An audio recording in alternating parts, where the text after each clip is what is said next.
Graça e paz de Deus e de nosso Senhor Jesus Cristo. Irmãos, o motivo pelo qual novamente estou gravando não que eu queira me justificar, mas é uma necessidade que se apresenta diante de nós, principalmente da minha pessoa, porque muitos às vezes podem pensar que quando eu faço uma crítica ou falo alguma coisa a respeito da congregação cristã no Brasil, eu estou querendo deturpar a imagem de alguém, de algum ancião ou de alguém, não. Muito pelo contrário, eu não tenho nada contra ninguém, irmão. Mas é a mim imposto pregar a verdade.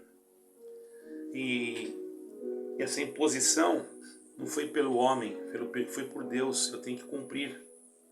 O meu desejo seria apenas evangelizar. Mas quando eu percebi, irmãos, que tem muitas pessoas me telefonando a respeito de determinadas coisas que estão sendo realizadas dentro da denominação Congregação Cristã no Brasil, a qual eu fui durante longa data ancião, e ainda posso dizer que estou no ministério, embora não sirva ao Senhor dentro da congregação cristã, eu sirvo ao Senhor na pessoa de nosso Senhor Jesus Cristo. Ele para mim é o caminho, a verdade e a vida. Ele para mim é a graça. Entenda lá como vocês acharem melhor. Mas uma coisa eu quero dizer, não estou aqui atacando a congregação cristã.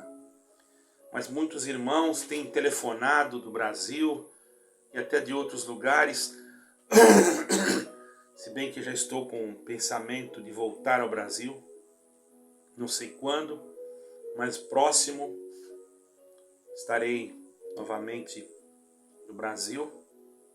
E creio que não é por minha vontade, mas sim pela vontade do Pai Eterno.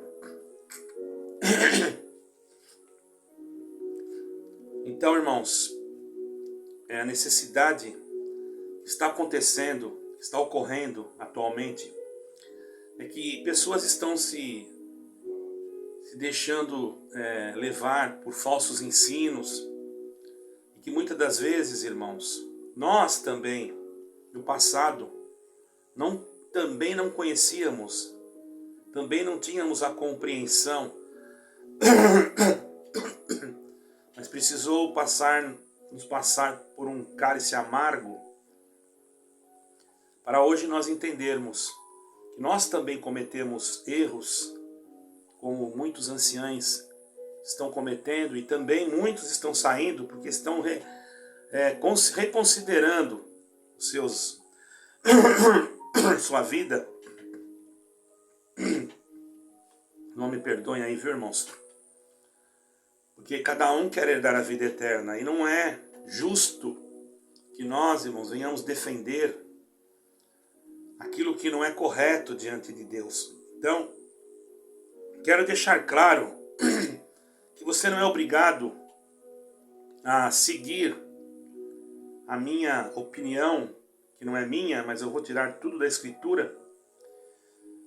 Não é obrigado. Você também não é obrigado a se inscrever nesse canal. Muito pelo contrário, você é livre. Aqui, a primeira coisa que nós queremos é que você se sinta livre. E até nos comentários, todavia que o seu comentário não venha também nos xingar, porque já aconteceu isso. E nos deixa um pouco abalados, porque nós não xingamos ninguém e procuramos não citar o nome de pessoas. Se sei que há canais que fazem isso, cada um tem a sua forma de agir, eu não sou contra. Eu não sou contra porque cada um tem uma maneira de se expressar, isso aí vem de cada um. E a pessoa que está na frente de um povo é uma pessoa pública. Eu não vejo também mal se algum irmão fala o nome. Não vejo isso mal, porque se a pessoa é pública, eu no meu caso não sou mais uma pessoa pública como eu era no passado. Antigamente eu era conhecido e muitos me telefonavam de diversas partes do Brasil, do mundo. Hoje Dá para contar os telefones, porém, graças a Deus, os que me telefonam são pessoas do bem. Não quero dizer que todos os que estão na congregação cristã no Brasil pensam um igual ao outro. Não, irmãos, tem muitas pessoas do bem lá e que pensam diferente. Que realmente creem que Jesus Cristo tem que ser o foco. Mas às vezes eles não têm condições de sair por motivos familiares. Peço que os irmãos me perdoem mesmo, irmão. Por motivos familiares, por motivos, não sei, enfim, porque ainda não é tempo. Deus sabe tudo, irmãos. Eu não estou aqui para julgar ninguém. Mas segundo a palavra de Deus, irmãos, eu quero deixar aqui um versículo para vocês. No livro de Atos, capítulo 20, diz assim, versículo 29 e 30. Porque eu sei isto, que depois da minha partida entrarão no meio de vós lobos cruéis, que não pouparão, em alguma tradução diz não perdoarão, o rebanho.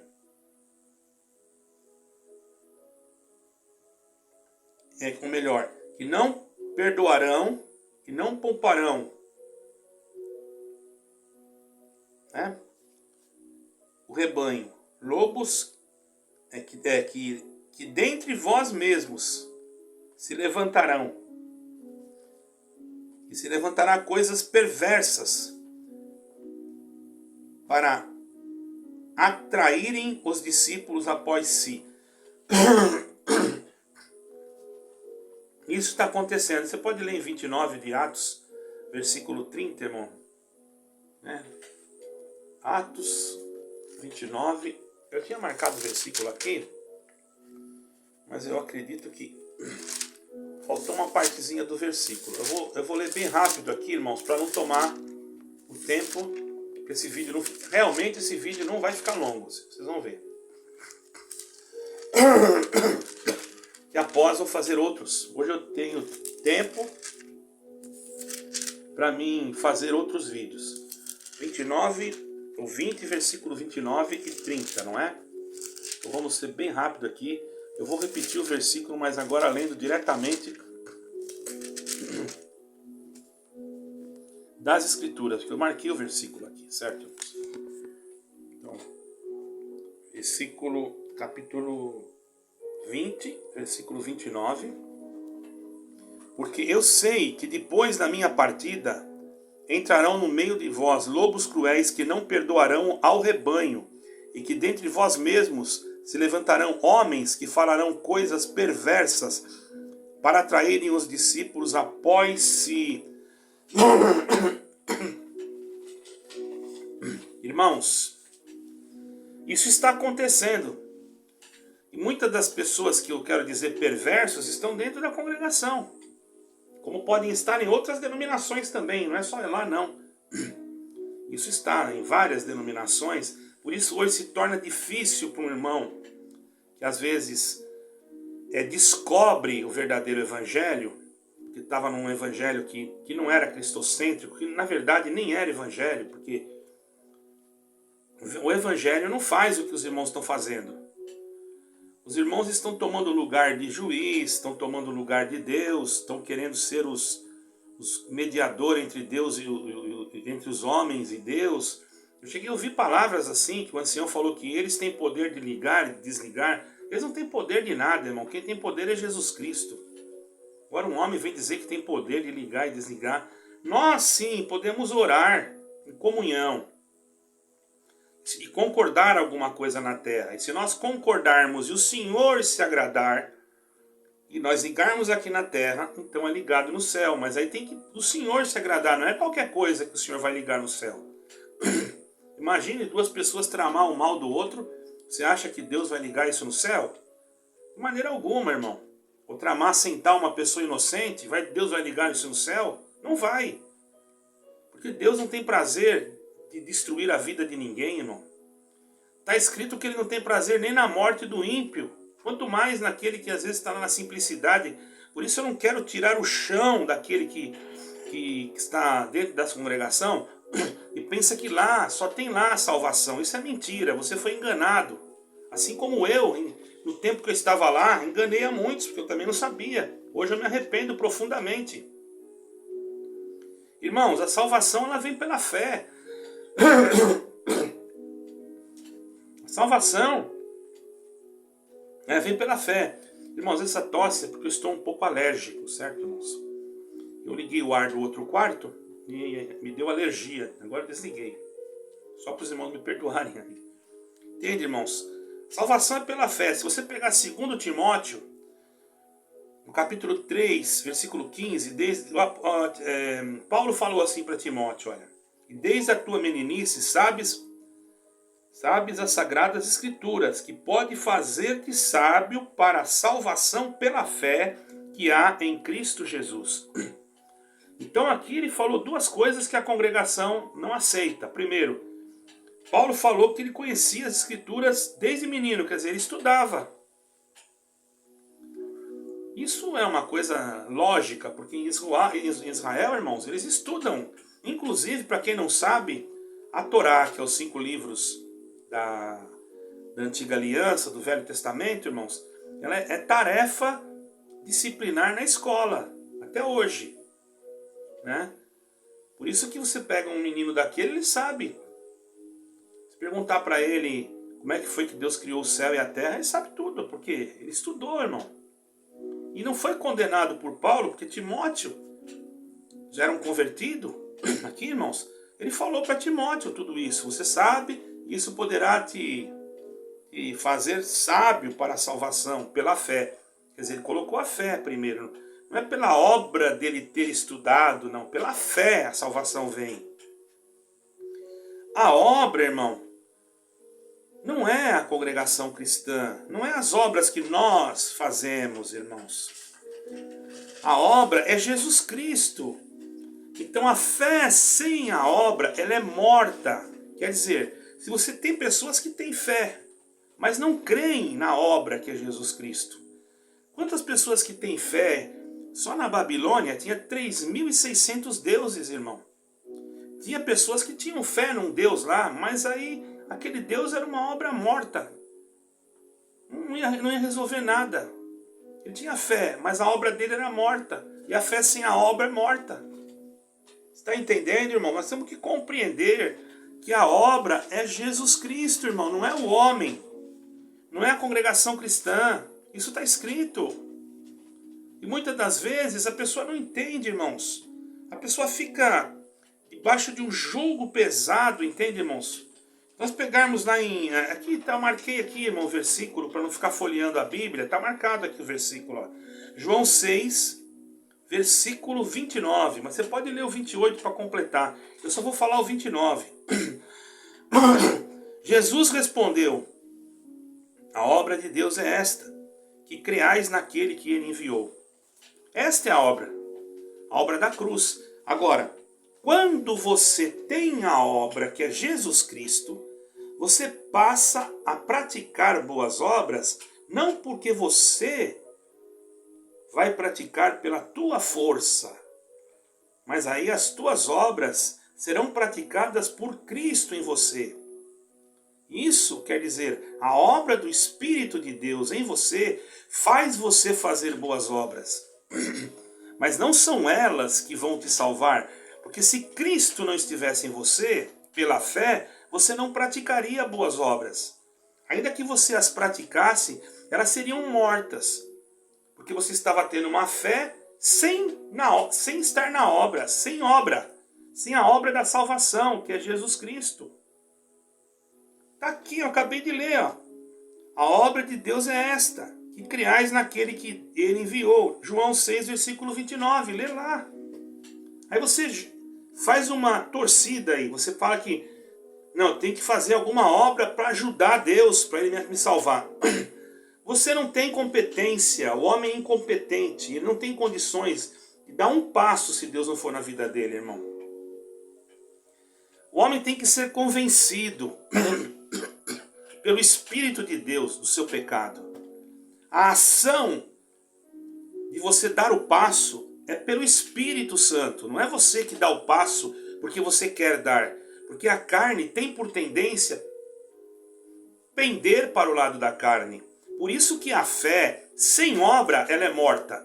Porque se eu tiver fé, imaginemos, eu não tenho fé nisso, mas se eu tiver fé em um outro Deus, ou numa outra coisa, a não ser em Jesus Cristo, a minha fé, a minha fé é morta, porque ela está sem obra, irmão. Está sem obra nenhuma. Porque Jesus Cristo é a obra. Quem foi que veio para morrer por nós? Não foi Jesus Cristo? E você crê nele por quê? Porque você era bonzinho? Porque você ajudava o pobre? Isso aí, irmão. Tem ateus que fazem isso. Tem pessoas que são de outras crenças religiosas que fazem isso. Conheço. Tem pessoas, irmãos, do islamismo que fazem isso. E eles creem em Jesus Cristo? Não creem, eles creem sim. Eles chamam de Isa, né? Eles chamam de Isa, Jesus. Só que eles acham que Isa, esse Isa que eles chamam de Jesus, né? Que seria o Jesus Cristo nosso, ele seria um profeta que veria na frente de Mohammed, preparar o caminho. Que Mohammed é maior do que ele, assim eles pregam. Eu tenho o Alcorão, irmão. Agora você, imagine, se eu tivesse fé em alguma coisa que não fosse Cristo, a minha obra seria morta, porque eu estava tendo fé numa coisa que não tem vida. Esta é a obra. Por isso que ele falou, a fé sem a obra é morta, fé sem obras é morta, sem ver as obras de Cristo. Quantas obras ele fez, a obra de morrer na cruz, a última seria essa, no caso, a obra de ressuscitar, não é? Seria essa, a obra de ser levado ao céu. Olha quantas obras. Sem fé nessas obras, a minha fé seria morta. Agora, quando eu recebo Jesus Cristo no meu coração, por intermédio da fé, que o Espírito Santo compunge ou movimenta o meu coração, porque se ele não fazer isso, o coração se endurece e o homem não crê. Para quantos que a gente vai e prega, a pessoa não crê? Porque não está predestinado para aquilo. E você vai pregar e ele não vai crer, ele vai continuar, às vezes, ajudando o pobre, ajudando o necessitado, fazendo tudo que é de bom, mas no final ele perde a vida dele. Por quê? Porque não creu na obra de salvação. Tá entendendo, irmão? Então, o negócio de que você colocar na cabeça que você precisa fazer alguma coisa para você ser salvo, isso é uma ilusão. Você precisa só crer em Jesus Cristo como seu Salvador, que é o próprio Espírito Santo que te convence, né? E depois você tem que, através daquele movimento do Espírito em você, você vai ser batizado para cumprir a obra do batismo, mas foi o Espírito de Deus em você que te fez, ou que te deu condições de compreender a palavra para você ser batizado. Então o batismo, ele faz parte, mas ele não é salvístico. Ele faz parte do plano de salvação, você está entendendo? Mas ele não é salvístico. Porque se você pregar o evangelho para uma pessoa, ela crer em Jesus Cristo de alma, e de repente, irmãos, acontece alguma tragédia, uma guerra, alguma coisa, aquela pessoa não tem tempo de se batizar, mas a fé que ela teve em Cristo, ela é capaz, sim, de salvá-lo. Agora, se você colocar o batismo como salvístico, o que vai acontecer? Você vai descaracterizar a fé. Ué, ele batizou por quê? Porque ele teve que ter fé. Se ele não tivesse fé, ele não batizava. Então tudo é a fé em Jesus Cristo, irmão. Eu não estou dizendo aqui que você não precisa batizar, presta atenção. Mas o batismo, não adianta você batizar se você também não tem fé, se você não crê. O pessoal vai lá, vou me batizar porque meu pai mandou, porque a minha mãe mandou, então esse batismo não teve valor nenhum, você tomou um banho. Agora, se você foi batizado porque você creu em Jesus Cristo, eu te aconselho nunca a batizar de novo. Você creu em Jesus Cristo. Bom, cada um pense lá como quiser, eu não estou aqui defendendo ninguém. Agora, você, congregação cristã, presta atenção, você está condenando muita gente, está pondo muita gente no inferno. Você fala que tem que ter obra, você fala que a pessoa tem que Só estar aí dentro, que aí é a graça, que aí é o caminho. Aí eu venho aqui ensinar as pessoas. As pessoas que entendem, elas são capazes, muitas das vezes, pela fé e pelo Espírito Santo que atua nelas, procurarem um lugar. E o próprio Espírito de Deus não deixa elas, irmãos, a ficar à mercê, como um barco perdido em alto mar. Porque o Senhor nunca vai deixar aquele que o ama confundido. Ele vai encontrar uma forma de servir a Deus fora da congregação cristã. Ou numa denominação que ele vai achar, ou até mesmo numa reunião familiar.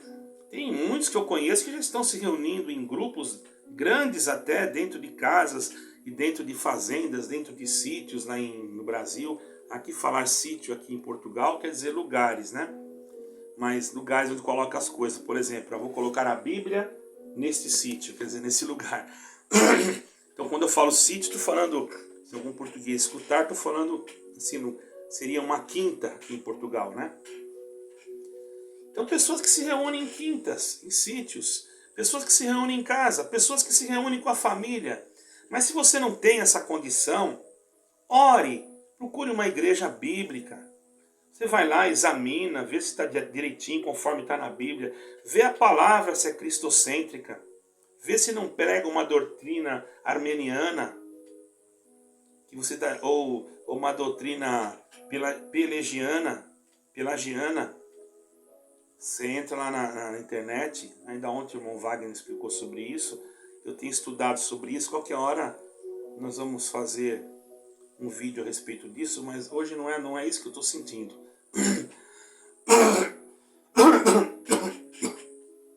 Pena que eu estou assim com tosse, irmão. Mas eu vou tentar fazer outro vídeo depois desse. Então você, irmão, não fique sem chão. Você deve sair quando você se sentir preparado. Você está querendo sair? Quando você se sentir preparado. Porque tem pessoas que têm família, têm filhos. E é difícil, eu sei, a congregação é complicado você sair de lá, irmão. Porque você sai, primeira coisa, não te visitam mais. Depois, já vão dizer que você pecou. Se te ver na rua, já não te saúda mais. Tem que estar preparado para tudo isso. Poucos os que fazem o que é certo. Poucos. E tem quem faz, viu, irmãos? Por isso que eu não posso julgar. Porque eu, como ancião, sei que tem quem faz. Eu também fazia. Eu não desprezava as pessoas. Graças a Deus, irmão. Isso eu nunca fiz. Apenas, não vou dizer que não, talvez uma vez, por causa de uma contenda, alguma coisa, mas depois me reconciliei. Porque todo homem é sujeito a erro. Não adianta dizer que não. Que eu também errei, e muito. Não vou dizer que não. Hoje, por enxergar o que eu estou enxergando, eu estou dizendo para você que está vendo essa heresia, esse êxodo todo, que você também não está sentindo mais de ficar aí. Você tem condições de sair? Você tem coragem de procurar uma outra igreja? Você tem coragem de se reunir com um grupo de irmãos? Eu não vou nem dizer em dissidências, porque não adianta você trocar 6 por meia dúzia, porque tem dissidência que ela é uma cópia, é a mesma coisa, ela age do mesmo jeito, faz tudo igual, só é uma dissidência. Às vezes muda pouquinha coisa. E nós, irmãos, já descobrimos isso logo. Na pregação você já descobre. A pregação cristocêntrica, irmão, não é você falar o nome do Senhor Jesus no meio da palavra 2, 3 vezes, não. Você tem que explicar. Você tem que falar da salvação, falar da vida eterna, falar de Jesus Cristo. Porque tudo que está na Bíblia, irmão, desde Gênesis até Apocalipse, aponta para Jesus Cristo. Então, irmão, quero dizer para você, não fique sem chão por causa dos meus vídeos. Não fique achando assim, mas eu estava acostumado a congregar lá, agora eu estou vendo tantas coisas. Para onde é que eu vou, irmão? Você vai primeiro buscar a Deus. A primeira coisa, orar a Deus. E por certo, Deus vai te ajudar, com certeza absoluta. Porque Deus nunca vai deixar que aquilo que é dele se perca. Se você pertence a Jesus Cristo, que pertence, que chegou até você este vídeo, e você está sentindo de sair, você vai sair não de Cristo. Vão dizer para você que você está apostatando da fé, quando você não está apostatando da fé. Apóstata da fé é aquele que coloca alguma coisa acima de Cristo para a salvação, viu, irmão? Deixa de crer no Deus eterno, no seu Filho Jesus Cristo, Yeshua HaMashiach, e vai crer primeiro, não. Irmão, teve um lugar aí, que teve um irmão, que teve a coragem de colocar assim, Congregação Cristã no Brasil, o caminho, a verdade e a vida. Vocês acreditam nisso, irmão? Quer dizer que antes de 1910, não tinha salvação para ninguém, então. Será, irmão? Será que Deus precisou do irmão Franciscon para mostrar salvação para todo mundo? Ele já tinha mandado Jesus Cristo, irmão. Quantas igrejas foram feitas? Irmão, para começar, essas igrejas todas evangélicas que temos hoje, elas saíram da reforma protestante. Elas não são originais do apostolado lá dos apóstolos, não. Martinho Lutero rompeu com a igreja romana e criou a doutrina luterana. Depois ele foi preso, ou melhor, depois ele foi para um castelo, traduziu a Bíblia em alemão e começou um movimento luterano. E dali saiu várias igrejas, metodista, presbiteriana, enfim, foram saindo várias igrejas, irmãos. Saíram os movimentos, a igreja dos irmãos, não é?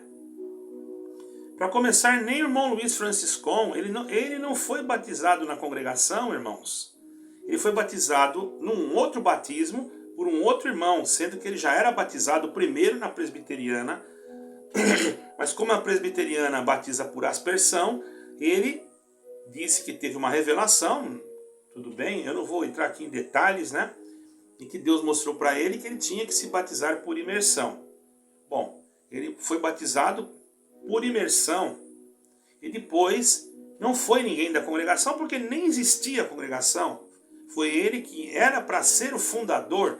Porém, se você faz o seguinte, procura o irmão Italmar lá do Paraná e compra um livro dele, não estou fazendo propaganda, que você vai ver a história certinha, o histórico certinho.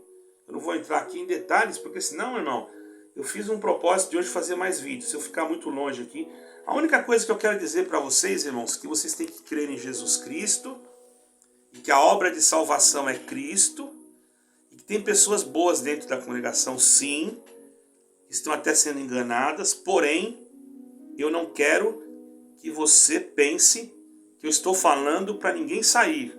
Eu estou falando a verdade, que Cristo é o único caminho para a salvação, que não tem graça sem Cristo. Se não tivesse Jesus Cristo, não tinha graça nenhuma. Porque Jesus Cristo é a graça. Porque a palavra graça, se você for procurar no dicionário, você vai encontrar assim, favor imerecido. E agora eu pergunto para você, qual é o favor imerecido? Um favor que Deus deu para nós, que nós não merecíamos. Foi a congregação cristã? Se ela nasceu em 1910, irmão, 1908? Que na verdade mesmo, nem era congregação cristã. Se você for procurar a história, o nome era Assembleia Cristã. Eu tenho, irmãos, eu tenho a primeira ata, quando ela foi trocado o nome para a congregação cristã, irmãos. Entendeu? Irmão Franciscon, salvo erro, isso tem que falar com o irmão Itamar, mas salvo erro, ele fundou 14 denominações, irmão. Então quer dizer que só a congregação cristã, por que a congregação cristã norte-americana não vai para o céu? Se o irmão Franciscon ficou a vida dele todinha lá pregando lá, e Deus recolheu ele lá, então quer dizer que é só a congregação do United States, ou a congregação do Brasil, ou a congregação de Portugal, ou a congregação não sei da onde, e o resto vai tudo para o inferno? Os irmãos, pelo amor de Deus, vamos abrir a nossa mente com isso, irmãos. Vocês querem saber? Deus vai salvar de todo lugar um pouquinho. Você pode chegar, irmão, naquele dia você chegar na porta do céu e falou, irmão, o anjo, quantos tem da congregação? Ele vai dizer que não tem ninguém. Quantos tem da Assembleia? Ele vai falar que não tem ninguém. Quantos tem da Batista? Ele vai falar que não tem nenhum Batista. Quantos que tem da Deus é Amor também? Não tem. Ué, então quem que está aí? Aqueles que foram lavados e remidos no sangue do Cordeiro. Só isso. Agora, fica a teu critério. Entendeu? Você entendeu a Escritura? Você quer ficar aí? Eu não estou aqui para te tirar. Eu estou só te dizendo que fora de Jesus Cristo não há salvação, só nele. Podem pregar o que quiser pregar para você. Dizer que aí aqui é a graça, porque a graça, não sei o quê. Esses irmãos, cada vez mais, um ancião prega, eu vi um ancião pregando que a graça é Jesus Cristo. Eu vi. No outro culto, o outro já pregou que a graça, chamando a congregação de graça. Então eles mesmos não sabem mais nem o que estão pregando, irmão. Então, quero dizer para você, eu vou continuar combatendo, porque tem pessoas me ligando. Ontem me ligaram, e tem um assunto também para passar no outro vídeo. Eu acho que vai ser na frente desse ou depois desse, vamos ver. Para que vocês entendam como é que está a situação, por que eu estou combatendo e por que eu estou falando. Não estou falando mal da igreja, da reunião das pessoas, mas do sistema que está cometendo coisas graves, que se ele não mudar, Deus vai tomar providências. Certo, irmão? Eu creio que já está tomando, né? Porque está todo mundo saindo, né? Quanta gente sofrendo aí, só Deus sabe, irmão. Depressão, que pessoas querendo se suicidar. E eu tenho que ligar, a pessoa me liga para mim, irmão, meu esposo quer se suicidar por causa disso. Põe aqui no telefone, fala, aí Deus faz uma obra. A outra também quer se suicidar, põe aqui, pronto. Ah, agora eu estou liberto. Irmão, isso aí não é um só. Pelo amor de Deus, irmãos, só Deus para ter misericórdia. Aí alguém entra aí falando que eu estou falando mal. Eu não estou falando mal, eu estou falando a verdade. Se falar a verdade é falar mal, então eu não sei mais o que eu falo. Eu posso até parar de fazer vídeo, não falar sobre isso, mas aí eu vou ficar com a minha consciência pesada, porque eu sei que tem irmãos lá, gente boa, eu sei que tem irmãos lá que pregam Jesus Cristo, eu sei que tem irmãos anciães, que estão proibidos de congregar em outro lugar. Aqui na Europa mesmo tem. Eu não vou falar o nome, porque ele foi contra esse negócio aí de... Eu não vou falar, senão todo mundo, os Brais já vai saber, tá, irmão? Então eu não vou falar para não prejudicar o irmão. Tem anciães aqui que estão proibidos de congregar em outro lugar. Aqui em Portugal não, mas aqui na Europa, certo? Tem anciães que estão gastando horrores do dinheiro da Irmandade. Da Irmandade não, dos irmãos. Esse negócio de Irmandade também, irmão, fala muito. No satanismo fala Irmandade, nas sociedades secretas fala Irmandade. Eu acho que isso devia mudar também para não dar uma característica. Está errado falar Irmandade? Não está. Não está. Mas, veja bem, a maçonaria chama de Irmandade, certo? O ocultismo fala Irmandade. E nós deveríamos mudar isso aí também, vocês. Mas tudo bem, vocês querem ficar do jeito que vocês quiserem, eu não estou mais aí mesmo. Eu só estou preocupado com as almas que estão chorando e estão me ligando, e eu tenho que ajudar essas almas. Eu digo para vocês, ó, almas que estão passando por isso, busquem a Jesus Cristo. E quando vocês puderem, tiverem força e tiverem certeza do lugar que vocês têm que ir, procurem um lugar cristocêntrico e nunca deixem de servir a Deus. E se você quer se reunir na sua casa, com a sua família... Mas como é que vai fazer a Santa Ceia? Faz você na sua casa, seu esposo é o chefe da casa. E se você não tem, se o teu esposo não é crente, procura uma igreja, uma denominação que você acha, uma Assembleia de Deus, que tem aqui perto da minha casa uma Assembleia de Deus, irmão, que é a coisa mais bonita do mundo. A única que eu não indico é a Assembleia de Deus da Madureira. Essa não, porque também teve lá no Vaticano e assinou também do documento do diálogo interreligioso, do ecumenismo, assim como a congregação, e diz que não assinou, mas tudo bem. Diz, eu não vou ficar detalhando aqui, brigando, porque não adianta, eu vou ganhar nada com isso. Pesquise se você quiser. Tá bom, irmão? Deus abençoe. E Deus abençoe você, meu querido, meu irmão, minha irmã. E fica firme, tá bom? E Deus vai te guardar e vai te mostrar como é que você tem que fazer, tá bom? Eu vou fazer outro vídeo. Deus abençoe e guarde, em nome do Senhor Jesus Cristo. Amém.